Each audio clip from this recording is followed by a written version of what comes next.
I'm currently in London, and earlier today there was a guy that I walked past who was leaning against a shop. All the windows were boarded up. He was leaning against it with such a suggestive lean, and he said, "Do you want to come in for a party?" And I was thinking, no parties are happening at 3 p.m. in the afternoon, sir, with you leaning up against the door in such a suggestive manner. So I just presumed it was definitely an orgy.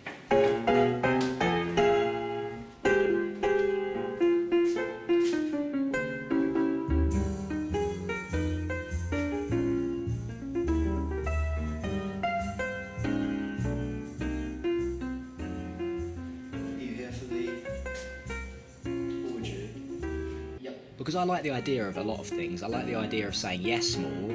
I saw Yes Man with Jim Carrey and I was like, I don't know if I want to be Jim Carrey now or if I just want to say yes to more things. Because every time we say yes or no, our lives change. Every time you backspace something, a new parallel universe opens up. I also like the idea of seizing the day. Yesterday I woke up at 4 p.m. So, seize the afternoon. I don't have the type of personality to fit in an orgy. And also I don't know the formalities of it. How does it start? Is it just 3, 2, 1, go, go, go? Do you RSVP? Facebook event? Maybe. Do you knock on the door, they open it, and you're naked already? Do you go in with clothes? Just a long coat? I feel like if it did start off awkward, I would try to be, like, I'd try cracking jokes. That's not a good way to be setting the mood at an orgy, is it? Sarcasm. 2 places sarcasm isn't wanted. An orgy and funerals. Oh yeah, he's such a great man, I'll really miss him. Just be a normal human. What if you arrive early to the event, just waiting outside, there's one other person trying to make eye contact and trying to guess if they're also going to the orgy. They are just wearing one long coat and I can see their ankles from underneath it, so... Hello, are you here for the orgy? No, you're not for the funeral. Okay, that's also happening on the same day, perfect. So many different factors, nerves, performance anxiety, claustrophobia if there's a big turnout. I wouldn't be good at an orgy, I wouldn't know where to start. And not in like a good way, not like in a buffet way, I'm spoilt for choice. Is there a buffet? Finger food? Snacks? Can't be doing things on an empty stomach. I don't know the formalities of an orgy to start with. I'd just be like a ball boy, just waiting at the side, a literal ball boy, just waiting at the sidelines any minute to go in. It would just be like school all over again. Everyone's picking their teams and I'm chosen last. And I'm just standing there naked wearing a mask for some reason. Like, I think going to the dentist is too much. It's too little time for that amount of intimacy. And I'm always just laying there self-conscious about how wide I'm opening my mouth because I don't want to seem too keen. A dentist appointment is too small a time frame to get to know someone before doing something intimate. One time the dentist said, "So, what have you been up to?" Forget the small talk and just put your hands in my mouth.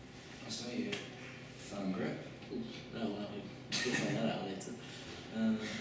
Okay. But, that should be good. Should we head up or? Let's wait.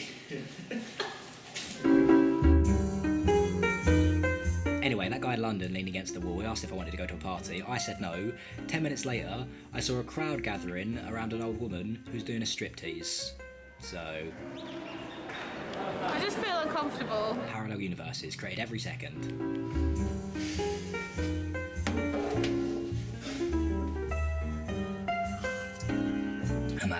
Imagine that's a scotch. It's warm tap water, but imagine this is like a scotch. That's how do they do it in the films? Like a shake and not stir. How are you doing, attractive young lady? You are beautiful.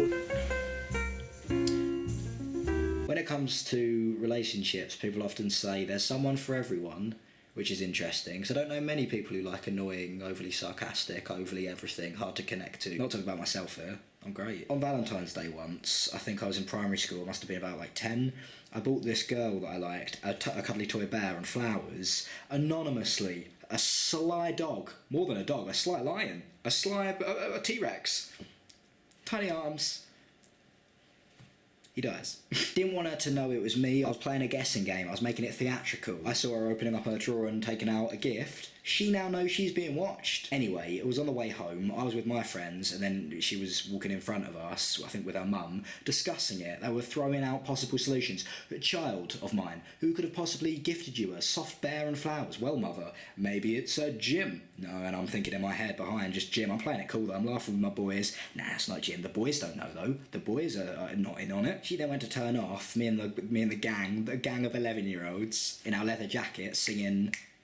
Oh, what songs would like a Grease number I'm trying to think of. Tell me more, did you give her the bear and the flowers? That's not like a euphemism. She walked off left. I carried on walking, thinking either she's going to keep on guessing or she'll give up, and love's true nature will never blossom how density intended it to. Left, forward. My friend Anthony then went, hang on boys, he's 11 but he's talking like he's an adult. Hang on boys, going down the pub, they're going to get divorced from my wife. He ran off to the girl, tapped her on the shoulder. I gave you the bear, I gave you the presents. So the sly dog could say something more offensive. The sly cat, the sly cream cracker. You know, it's the moral of that story. I was on Facebook yesterday. They're now getting married. In a way, I was kind of like a matchmaker, an unwilling, unknowing matchmaker to a marriage. I was almost like a pimp, you could say. I'm not sure who for. That's not how pimps work.